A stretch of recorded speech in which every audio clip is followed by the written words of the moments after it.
திருவேற்காட்டில் பிள்ளைகளை பள்ளியில் இருந்து அழைத்து சென்ற நபர் வெட்டி கொலை செய்யப்பட்ட சம்பவத்தால் பரபரப்பு ஏற்பட்டுள்ளது. கூடுதல் தகவல்களை செய்தியாளர் சக்தி சரவணனிடம் கேட்கலாம். சக்தி சரவணன், வணக்கம். விவரங்களை வழங்கலாம்.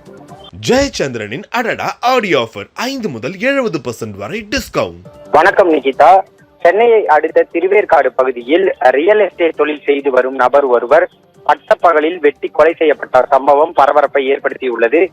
சென்னையை அடுத்த திருவேற்காடு சோழவந்தபுரம் பகுதியைச் சேர்ந்தவர் சிவகுமார். இவர் ரியல் எஸ்டேட் தொழில் செய்து வருகிறார். சில நபர்களுடன் கூட்டு சேர்ந்து தொழிலில் செய்து வந்த இவர் ரியல் எஸ்டேட் மூலம் கிடைத்த பணத்தை பிரிப்பதில் அவர்களுக்குள் பிரச்சனை ஏற்பட்டுள்ளது. இது தொடர்பாக முன்விரோதம் ஏற்பட்டு சில நாட்களாக பிரச்சனை இருந்து வந்துள்ளது. இந்த நிலையில் இன்று சிவகுமார் தனது பிள்ளைகளை ஆட்டோ மூலம் பள்ளியில் இருந்து அழைத்துக் கொண்டு வீட்டுக்கு சென்றுள்ளார். அப்போது வரும் வழியில் உடல் உபாதை மற்றும் சிறுநீர் கழிப்பதற்காக அவர் ஆட்டோவில் இருந்து இறங்கி சாலையோரம் சென்றதாக தெரிகிறது. அப்போது அவரை சூழ்ந்து கொண்ட சிலர் அவரை அங்கேயே வெட்டி படுகொலை செய்துள்ளனர்.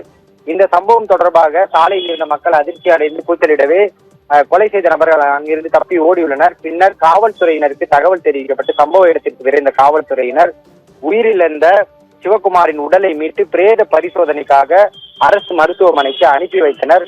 மேலும் கொலை நடந்த சம்பவம் நடைபெற்ற இடத்தில் இருக்கும் தடயங்களை கொண்டும் கூடுதலான விவரங்களை கொண்டும் கொலையாளிகள் யார் என்றும் கொலைக்கான காரணங்கள் என்ன என்றும் தீவிர விசாரணையை தொடங்கியுள்ளனர். விவரங்களுக்கு நன்றி சக்தி சரவணன். திருவேற்காட்டில் பிள்ளைகளை பள்ளியில் இருந்து அழைத்து சென்ற நபர் வெட்டி கொலை செய்யப்பட்ட சம்பவத்தால் பரபரப்பு ஏற்பட்டிருக்கிறது. அண்மை செய்தியாக பார்த்தோம். விவரங்களை செய்தியாளர் சக்தி சரவணன் வழங்கியதை கேட்டோம்.